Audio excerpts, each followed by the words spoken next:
ನಮಸ್ಕಾರ ಗುರು. ಈ ಥರದೊಂದು ದಿನ ಬರುತ್ತೆ ಅಂತ ನಾನು ಅಂದ್ಕೊಂಡಿರಲಿಲ್ಲ. ಈ ಥರದೊಂದು ವಿಡಿಯೋ ಮಾಡ್ತೀನಿ ಅಂತಲೂ ನಾನು ಯಾವತ್ತೂ ಅಂದ್ಕೊಂಡಿರಲಿಲ್ಲ. ಎಷ್ಟು ಖುಷಿಯಿಂದ ಇದ್ವೋ ಅಷ್ಟೇ ದುಃಖದಿಂದ ಈ ವಿಡಿಯೋ ಮಾಡ್ತಾ ಇದ್ದೀನಿ ಇವತ್ತು. 18 ವರ್ಷ ಆದಮೇಲೆ RCB ಕಪ್ ಹೊಡಿತು. ಎಲ್ಲರೂ ಫುಲ್ಲು ಖುಷಿಯಾಗಿ ಪಾರ್ಟಿ ಮಾಡ್ಕೊಂಡು ನೈಟೆಲ್ಲ ಹಾವಳಿ ಹಿಡ್ಕೊಂಡು ಫುಲ್ ಹಬ್ರ ಮಾಡ್ಬಿಟ್ಟಿದ್ರು. ನಾವು ಅದೇ ಜೋಶಲ್ಲಿದ್ವಿ. ನೆಕ್ಸ್ಟ್ ಡೇ ಬೆಳಗ್ಗೆ ಎದ್ದು ನೋಡ್ತಿದ್ದಂಗೆನೆ ಪರೇಡ್ ಇದೆ ಅಂತ ಗೊತ್ತಾಯ್ತು. As N RCB fan 18 years ಇಂದ ಕಾಯ್ದಿದ್ದ ದಿನ ಇದು. ಸೊ ನಂತರನೇ ಲಕ್ಷಾಂತರ ಜನ ಆ ಪರೇಡ್ ನೋಡ್ಲೇಬೇಕು ಅಂತ ಅನ್ಕೊಂಡು, ಆಬ್ವಿಯಸ್ಲಿ ಗುರು 1.5 ಕೋಟಿ ಜನ ಇರೋಂತ ಬೆಂಗಳೂರಲ್ಲಿ ಲಕ್ಷಾಂತರ ಜನ RCB ಫ್ಯಾನ್ಸ್ ಇರ್ತಾರೆ. ಅದು ಬೆಂಗಳೂರು ಮಾತ್ರನಾ, ಇಂಡಿಯಾ ವೈಡ್ ಇರ್ತಾರೆ. ಇಡೀ ಇಂಡಿಯಾನೇ ಹಬ್ಬ ಮಾಡ್ಬಿಟ್ಟಿದ್ದಾರೆ. ಆ ತರ ಇರ್ಬೇಕಾದ್ರೆ ಪರೇಡ್ ಅಂತ ಅಂದಿದ ತಕ್ಷಣ ಎಲ್ರೂ ಹೋಗ್ಬೇಕಂತ ಆಸೆ ಆಗಿರುತ್ತೆ. ನಾವು ಹೋದ್ವಿ. ಏನಿರುತ್ತೆ ನೋಡೋಣ, ಕಪ್ಪೆತ್ಕೊಂಡ್ ಬರ್ತಾರೆ ಓಪನ್ ಬಸ್ಸಲ್ಲಿ ಅನ್ಕೊಂಡು. ಸೊ ಗಾಡಿ ತಗೊಂಡೋದ್ರೆ ಲಾಕ್ ಆಗ್ಬಿಡ್ತೀವಿ ಅಂತ ಗೊತ್ತು. ಅದಕ್ಕೇನೆ ಮೆಟ್ರೋಲ್ ಹೋಗ್ಬಿಡೋಣ ಸೇಫ್ ಆಗಿ ಅಂತ ಅನ್ಕೊಂಡ್ರೆ ಎಲ್ಲರೂ ನಮ್ಮ ಥರನೇ ಬುದ್ಧಿವಂತರು. ಎಲ್ಲರೂ ಮೆಟ್ರೋಲ್ಲೇ ಬಂದಿದ್ದಾರೆ. ಆ ಮೆಟ್ರೋದು ವಿಡಿಯೋ ಕ್ಲಿಪ್ಪಿಂಗ್ಗಳು ಆಗ್ತಾ ಇದೀನಿ ನೋಡಿ. ಇಲ್ಲಿ ಜನ ಸಾಗರ ತುಂಬ್ಕೊಂಡ್ಬಿಟ್ಟಿದ್ದಾರೆ. ಆ ಮೆಟ್ರೋ ಗೇಟ್ಗಳು ಓಪನ್ನು ಕ್ಲೋಸ್ ಆಗ್ತಾ ಇದೆ. ಆ ಡೋರ್ಗಳು ಅಂತ ಜನ ನಾನು ನೋಡೇ ಇಲ್ಲ. ನಾವು ಹೋಗೋದು ಸ್ವಲ್ಪ ಲೇಟ್ ಬೇರೆ ಮಾಡ್ಬಿಟ್ಟಿದ್ವಿ. 3 ಗಂಟೆಗೆ ಹೋಗ್ಬೇಕು ಅನ್ಕೊಂಡಿದ್ದು, 4 ಗಂಟೆ ಆಗೋಯ್ತು ನಾವು ಹೋಗೋ ಅಷ್ಟರಲ್ಲಿ. ಸೊ ಇನ್ನೇನು ವಿಧಾನಸೌಧ ಹತ್ರ ಇನ್ನೇನು ಅಲ್ಲಿ ಮೋಸ್ಟ್ಲಿ ಎಲ್ಲ ಮುಗ್ದೋಗ್ಬಿಟ್ಟಿರುತ್ತೆ. ಸೀದಾ ಕಬ್ಬನ್ ಪಾರ್ಕ್ ಇಳ್ಕೊಂಡ್ಬಿಟ್ಟು ಅಲ್ಲಿಂದ ಸ್ಟೇಡಿಯಂ ಹತ್ರ ಹೋಗ್ಬಿಡೋಣ. ಅಟ್ಲೀಸ್ಟ್ ಅಲ್ಲಿ ಫೆಲಿಸಿಟೇಷನ್ ಇದೆ ಅಂತ ಹೇಳಿದ್ರು ಒಳಗಡೆ, ಸ್ಟೇಡಿಯಂ ಒಳಗಡೆ. ಅದನ್ನಾದ್ರೂ ನೋಡೋಣ ಗುರು ಆಯ್ತು ಅಂತ ಅಂದ್ಬಿಟ್ಟು ಹೋದ್ವಿ. ಕಬ್ಬನ್ ಪಾರ್ಕ್ ಹತ್ರ ಜನ ಸಾಗರ ಮುತ್ಕೊಂಡ್ಬಿಟ್ಟಿದ್ರು. ನಾವು ಮೆಟ್ರೋಲ್ ಇರ್ಬೇಕಾದ್ರೇನೆ ಗೊತ್ತಾಯ್ತು ಟಿಕೆಟ್ ಆನ್ಲೈನ್ ಅಲ್ಲಿ ಬಿಟ್ಟಿದ್ದಾರೆ ಅಂತ ಅಂದ್ಬಿಟ್ಟು. ಅದು ಯಾವ ಪೋಸ್ಟಲ್ಲೂ ಹಾಕಿಲ್ಲ, ಏನಿಲ್ಲ. ಸೊ ಆನ್ಲೈನಲ್ಲಿ RCB ಅವ್ರದ್ದೇನೆ ವೆಬ್ಸೈಟಲ್ಲಿ ಟಿಕೆಟ್ಸ್ ಇದೆ ಅಂತ ನೋಡಿದ್ರು. ಅದು ಎಷ್ಟೊಂದು ಸತಿ ಟ್ರೈ ಮಾಡ್ತಾ ಇದ್ವಿ, ಯಾವ ಟಿಕೆಟು ಬುಕ್ ಆಗ್ತಾ ಇರಲಿಲ್ಲ. ಅದಾದ್ಮೇಲೆ ನೋಡಿದ್ರೆ ಸೋಲ್ಡ್ ಔಟ್ ಅಂತ ಬಂತು. ಸರಿ ಬಿಡಪ್ಪ, ನಮ್ಮ ಚಾನ್ಸಸ್ ನೋಡೋಣ, ಆದರೆ ನೋಡೋಣ, ಇಲ್ಲ ಅಂತಂದರೆ ಅಟ್ಲೀಸ್ಟ್ ಹೊರಟಿದ್ದೀವಿ ಕಬ್ಬನ್ ಪಾರ್ಕ್ ತನಕ ಆದರೂ ಹೋಗಿ ನೋಡ್ಕೊಂಬರೋಣ ಅಂತ ಅಂದ್ಬಿಟ್ಟು ಹೋದರೆ ನೀವು ನೋಡ್ತಾ ಇರ್ಬೋದು ಯಾವ ಪಾರ್ಟಿ ಜನ ಸೇರ್ಕೊಂಡಿದ್ದಾರೆ ಅಂತ. ಅಂದರೆ ನಾನು ಈ ಪಾರ್ಟಿ ಜನ ಯಾವತ್ತೂ ಒಂದು ಸತಿ ನೋಡಲೇ ಇಲ್ಲ ಗುರು. ನಾವಿದ್ದಿದ್ದು ಸ್ಟೇಷನ್ ಪಕ್ಕದಲ್ಲೇ ಒಂದು ಗೇಟ್ ಇದೆ, 21 22 ನಂಬರು. ಆ ಗೇಟ್ ಎದುರುಗಡೆ ಎಲ್ಲ ತುಂಬ್ಕೊಂಡಿದ್ರು. ನಮಗಿನ್ನೂ ಗೊತ್ತಿಲ್ಲ ಬಸ್ಸು ಬರ್ತಾ ಇದೆಯಾ ಹೋಗ್ತಾ ಇದೆಯಾ, ಆಲ್ರೆಡಿ ಪ್ಲೇಯರ್ಸ್ ಒಳಗಿದ್ದಾರಾ ಇಲ್ವಾ, ಇನ್ನು ಸ್ಟೇಡಿಯಂ ಒಳಗೆ ಜನನ ಬಿಟ್ಟಿದ್ದಾರಾ ಇಲ್ವಾ ಅಂತ ಅಂದ್ಬಿಟ್ಟು. ಏನಕ್ಕೆಂದರೆ ಇವ್ರು ಯಾವುದು ಕರೆಕ್ಟಾಗಿ ಟೈಮಿಂಗ್ಸ್ಗಳೇ ಕೊಟ್ಟಿಲ್ಲ. ಆ್ಯಂಡ್ ಟೈಮಿಂಗ್ಸ್ ಪ್ರಕಾರ ಯಾವುದು ನಡೆಯಲ್ಲ ಅಂತಲೂ ಗೊತ್ತು. ಹಾಗಾಗಿ ನಾವು ಹೋಗಿ ಆ ಗೇಟ್ ಮುಂದೆ ನಿಂತ್ಕೊಂಡ್ವಿ ಗುರು. ಏನು ನಮ್ಮ ಹಿಂದೆ ಜನ ಮೇಲೆ ಜನ ಮುಂದೆ ಇರೋರು ಗೇಟ್ ತಳ್ತವ್ರೆ. ಗೇಟ್ನೇ ಆಲ್ಮೋಸ್ಟ್ ಮುರಿದಾಕ್ಬಿಟ್ರು. ಆ ಲೆವೆಲಿಗೆ ಜನ ಸಾಗರ ಆಗೋಗ್ಬಿಟ್ಟಿದೆ. ನಾವು ಅಟ್ಲೀಸ್ಟ್ ನಾನು ನನ್ನ ಫ್ರೆಂಡ್ಸ್ ಎಲ್ಲ 6 ಅಡಿ ಇದ್ದೀವಿ. ಒಳ್ಳೆ ಘಟಗಳು. ನಮ್ಗೆ ಹೆಂಗೋ ತಡೀತು ಗುರು ಆ ಪ್ರೆಷರು. ಸೊ ಬೇಸಿಕಲಿ ಎಕ್ಸ್ಪರ್ಟ್ಸ್ ಏನು ಹೇಳ್ತಾರೆ ಅಂತಂದರೆ ಪರ್ ಸ್ಕ್ವೇರ್ ಮೀಟರಲ್ಲಿ 5 ಜನ ನಿಂತ್ರೆ ಕಂಜೆಷನ್ನು. ಅಂದರೆ ನಿಮ್ಗೆ ಅಳ್ಳಾಡೋಕ್ಕೆ ಮೂವ್ಮೆಂಟ್ಸ್ಗೆಲ್ಲ ಪ್ರಾಬ್ಲಮ್ ಆಗೋಗುತ್ತೆ.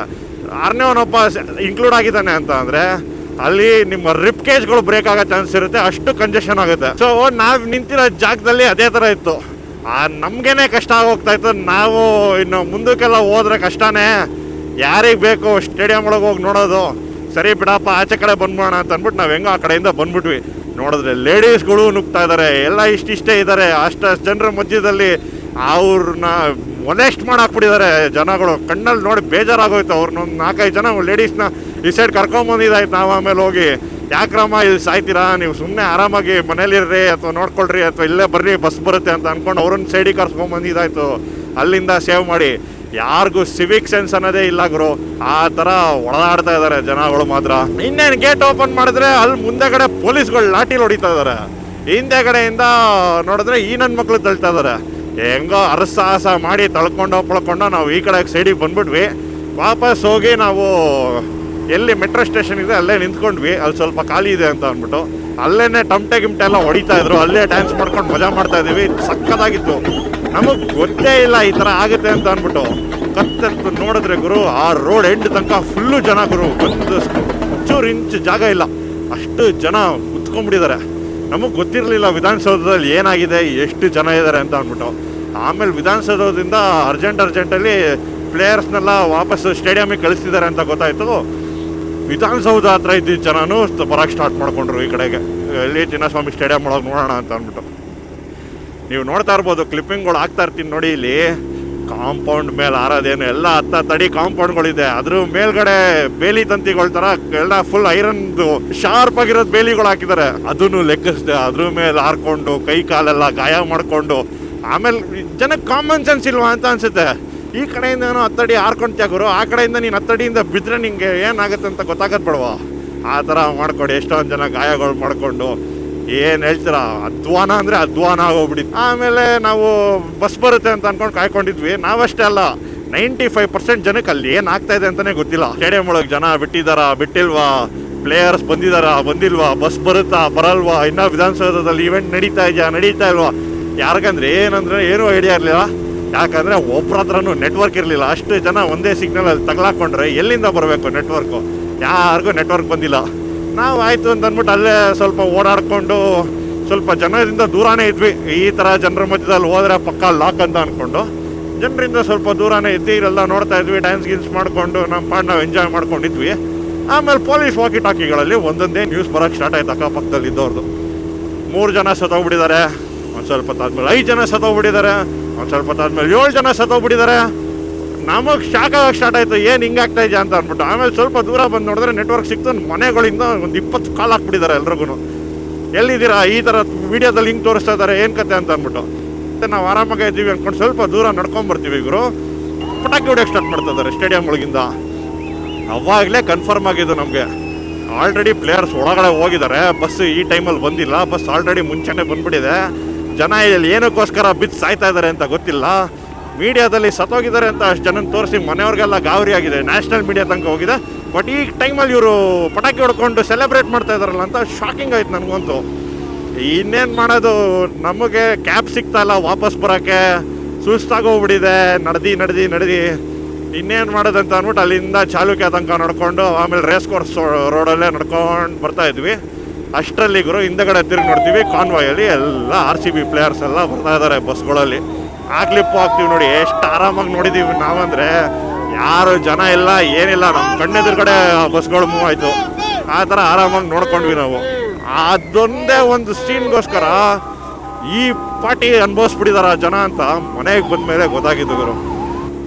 ಇಷ್ಟೊಂದು ಗಲೀಜಾಗಿ ಯಾರು ಆರ್ಗನೈಸ್ ಮಾಡಿರೋದು ನಾನು ನೋಡೇ ಇಲ್ಲ. ಯಾರಂದ್ರೆ ಯಾವ ಪೊಲೀಸ್ ಇಲ್ಲ ಅಲ್ಲಿ, ಯಾವ ಲೇಡೀಸ್ನಂತೂ ಹಾಕೊಂಡು ಹೇಳೋಕ್ಕಾಗಲ್ಲ, ಆ ಲೆವೆಲಿಗೆ ಹಾಳು ಮಾಡಿಬಿಟ್ರು. ಆ ಟೈಮಲ್ಲಿ ಒಂದೇ ಒಂದು ಹುಡುಗಿ ಮುಖದಲ್ಲೂ ನಗು ಇರಲಿಲ್ಲ ಅವತ್ತಿನ ದಿನ. ನಾನು ಅಬ್ಸರ್ವ್ ಮಾಡ್ದಂಗೆ ರೋದನೆ ಪಟ್ಬಿಟ್ಟಿದ್ದಾರೆ ಹುಡುಗಿರೆಲ್ಲ.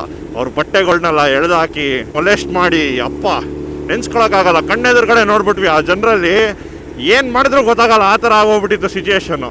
ಲೈಕ್ ಲಿಟ್ರಲಿ ಇಷ್ಟಿರೋರು ಹಿಂಗೆ ಆಗ್ಬಿಟ್ಟಿದ್ದಾರೆ ಎಲ್ಲರೂ ಜನಗಳು.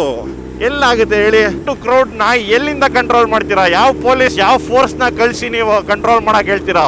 ಇದೆಲ್ಲ ಜನ ಬರೋಕ್ಕೆ ಮುಂಚೆ ಪ್ಲ್ಯಾನ್ ಮಾಡ್ಕೊಬೇಕಿದ್ದ ಕೆಲಸಗಳು. ಜನನ ಕರೆಸ್ಬಿಟ್ಟು ಈ ಥರ ಅನ್ಪ್ಲ್ಯಾನ್ಡ್ ಆಗಿ ನಿಮ್ಮ ಬೇಳೆ ಬೇಯಿಸ್ಕೊಳ್ಳೋಕ್ಕೋಸ್ಕರ ಸರ್ಕಾರಗಳು ಮಾಡಿರೋ ಕೆಲಸದಿಂದ 11 ಜನರ ಪ್ರಾಣ ಹೋಗಿದ್ರು. ಕೇಳಿದ್ರೆ ಬೇಜಾರಾಗುತ್ತೆ.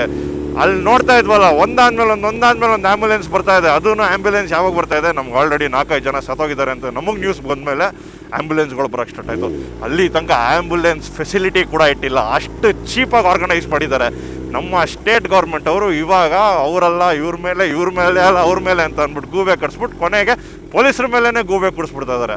ನಾನು ಕೇಳಿರೋ ಪ್ರಕಾರ ಫಸ್ಟು ಪೊಲೀಸರು ಇಲ್ಲಾಗಲ್ಲ ಸರ್, ಒಂದು ದಿನದಲ್ಲ, ನೀವು ಮಿನಿಮಮ್ 2-3 ದಿನ ಟೈಮ್ ತಗೊಳ್ಳಿ ಅಂತ ಹೇಳಿದ್ದಾರೆ. ಆಬ್ವಿಯಸ್ಲಿ ಗುರು, ನಿನ್ನೆ ನೈಟೆಲ್ಲ ಫುಲ್ ಪಾರ್ಟಿ ಮಾಡಿರ್ತಾರೆ ಜನ, ಅದಕ್ಕೆ ಪೊಲೀಸ್ ಪ್ರೊಟೆಕ್ಷನ್, ಇಡೀ ಬೆಂಗಳೂರಲ್ಲಿ ಪೊಲೀಸ್ ಪ್ರೊಟೆಕ್ಷನ್ ಇರುತ್ತೆ. ನೈಟೆಲ್ಲ ಪಾರ್ಟಿ ಆಗಿದೆ ಅಂತ ಅಂದ್ಬಿಟ್ಟು ಅಂಥವ್ರನ್ನೇ ಎಕ್ಸಾಸ್ಟ್ ಆಗಿರೋ ಪೊಲೀಸ್ನ ಕರೆಸ್ಬಿಟ್ಟು ಇಂಥ ದೊಡ್ಡ ಇವೆಂಟ್ ರೆಡಿ ಮಾಡಿರಿ ಅಂತ ಅಂದರೆ ಯಾರ ಕೈಲಾಗುತ್ತೆ?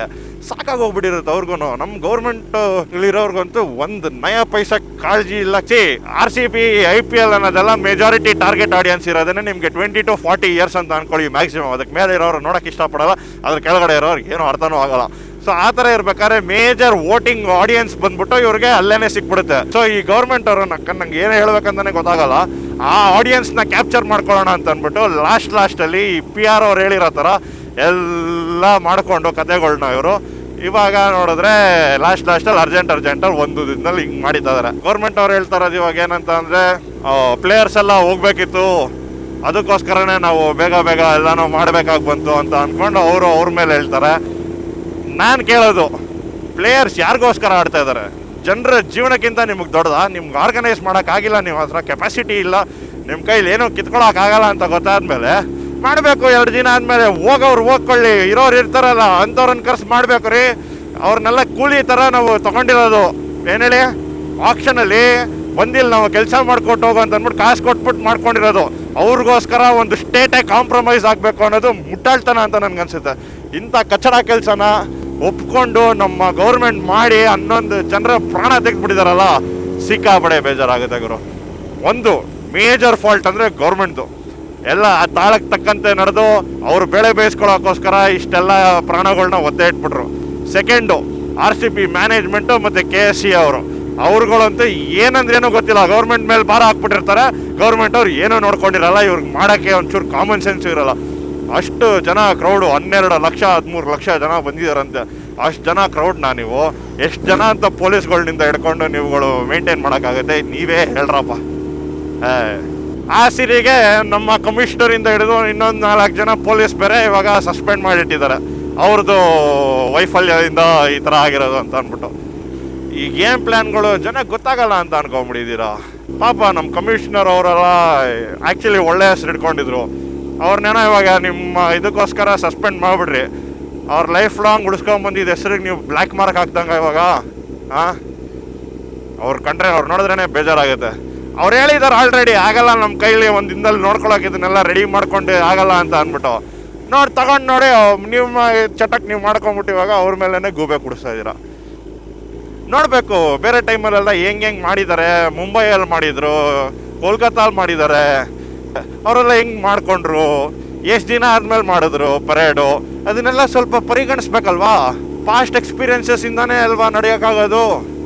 ನೀವೇನೋ ದೊಡ್ಡ ಸಾಧನೆ ಮಾಡಿಬಿಡ್ತೀನಿ ಅಂತ ನೀವು ವಿತಿನ್ 15 hours, ವಿತಿನ್ 12 hours ನೀವು ಸ್ಟಾರ್ಟ್ ಮಾಡ್ಕೊಂಡಿದ್ದೀರಾ ಎಲ್ಲದಕ್ಕೂ ರೆಡಿ ಮಾಡ್ಕೊಳಕ್ಕೆ. ಅಂದರೆ ಅದನ್ನು ಅಷ್ಟು ಟ್ರೈನ್ಡ್ ಔಟ್ ಆಗಿರೋ ಪೊಲೀಸ್ ಡಿಪಾರ್ಟ್ಮೆಂಟ್ ಹಿಡ್ಕೊಂಡು ಹೆಂಗಾಗುತ್ತೆ? 2 ದಿನ ಟೈಮ್ ತೊಗೊಂಡು ಕರೆಕ್ಟಾಗಿ ಆರ್ಗನೈಸ್ ಮಾಡಿ ಹೆಂಗೆಲ್ಲ ಕರ್ಕೊಬೇಕು, ಎಲ್ಲಿಂದ ಎಲ್ಲಿ ತನಕ ರ್ಯಾಲಿ ಇಡಬೇಕು, ಅದನ್ನೆಲ್ಲ ಯೋಚನೆ ಮಾಡ್ಕೊಂಡು ಅದಾದ್ಮೇಲಿಂದ ನೀವು ಮಾಡಿದಿದ್ರೆ ಒಂದು ಪಕ್ಷ ಓಕೆ ಅನ್ಬೋದಿತ್ತು. ಜನರಿಗೇನಪ್ಪ ಒಂದು ಸ್ವಲ್ಪ ಹೀಟು ಕಡಿಮೆ ಆಗಿರುತ್ತೆ, ಬರೋರು ಬರ್ತಾರೆ, ಆರಾಮಾಗಿ ನೋಡ್ತಾರೆ, ಮಜಾ ಮಾಡ್ತಾರೆ, ಹೋಗ್ತಾ ಇರ್ತಾರೆ.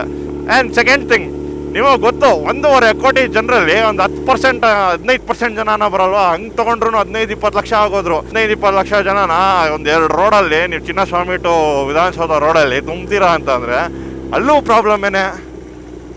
ನನ್ನ ಪ್ರಕಾರ best thing that you could have done is ಸುಮ್ಮನೆ ಪರೇಡ್ ರ್ಯಾಲಿ ಮಾಡಿಸ್ಬಿಡ್ಬೇಕಿತ್ತು. HAL ಏರ್ಪೋರ್ಟಿಂದ ಅವ್ರ ಹೋಟೆಲ್ ತನಕನೋ ಎಲ್ಲಿ ತನಕನೋ ಒಂದು ಮೇಜರ್ ರೋಡ್ಸ್ಗಳ್ನ ಹಿಡ್ಕೊಂಡು ಅಲ್ಲಿ ರ್ಯಾಲಿ ಮಾಡಿಸ್ಬಿಟ್ಟಿದ್ದಿದ್ರೆ ನಿಮಗೆ ಪ್ರಾಬ್ಲಮ್ಮು ಇರ್ತಿರ್ಲಿಲ್ಲ. ಜನ ಅಲ್ಲಲ್ಲಿ ನಿಂತ್ಕೊಂಡು ನೋಡ್ಕೊಂಡಿರೋರು. ಇದಕ್ಕೆ ಬೆಸ್ಟ್ ಎಕ್ಸಾಂಪಲ್ ಅಂದರೆ ಮೈಸೂರಲ್ಲಿ ಪ್ರತಿ ವರ್ಷ ಸೀಮ್ಲೆಸ್ ಆಗಿ ಎಷ್ಟು ಚೆನ್ನಾಗಿ ನಡೆಸ್ಕೊಡ್ತೀರಾ ಅಂಬಾರಿ ಪರೇಡ್ನ. ಅಲ್ಲಿ ಇನ್ನೂ ಜಾಸ್ತಿ ಜನ ಸೇರ್ತಾರೆ ಮೈಸೂರು ಒಂದು ಏರಿಯಲ್ಲಿ. ಅದಕ್ಕೋಸ್ಕರನೇ ತಾನೇ ಇವಾಗ ನೋಡಿ ಎಲ್ಲರೂ ಮೈಸೂರು ಪ್ಯಾಲೇಸಲ್ಲಿ ಬಿಡ್ಕೊಳ್ರಿ, ಬನ್ನಿರಿ ದಸರಾ ನೋಡ್ರಿ ಅಂದರೆ ಆಗ್ತಾಯ್ತಾ? ಆಗಲ್ಲ. ಆಬ್ವಿಯಸ್ಲಿ ಯಾರು ಪ್ಲ್ಯಾನ್ ಮಾಡಿದಾರೋ ಅವರೆಲ್ಲ ಅಕೌಂಟಬಲ್ ಆಗಿದ್ದಾರೆ ಇದಕ್ಕೋಸ್ಕರ.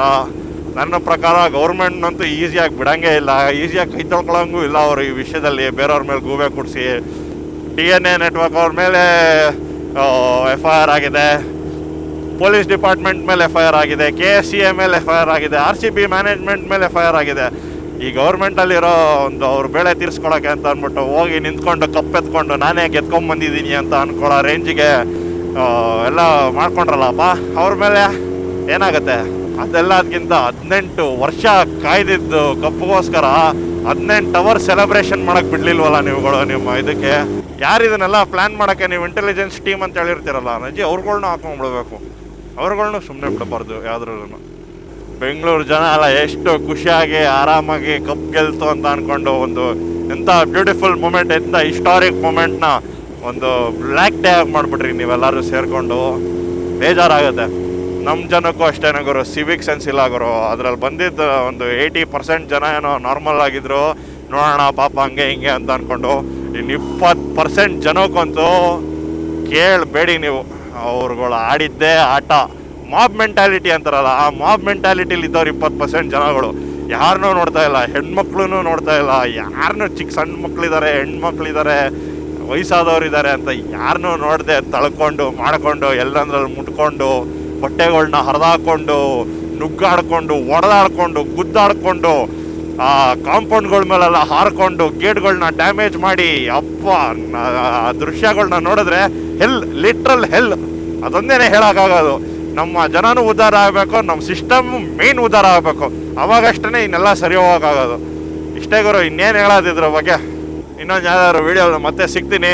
ಸಿಕ್ಕಾಪಟ್ಟೆ ಬೇಜಾರಾಗ್ಬಿಟ್ಟಿದೆ ನನಗಂತೂ. ಚಲೋ ಸಿಯಾ.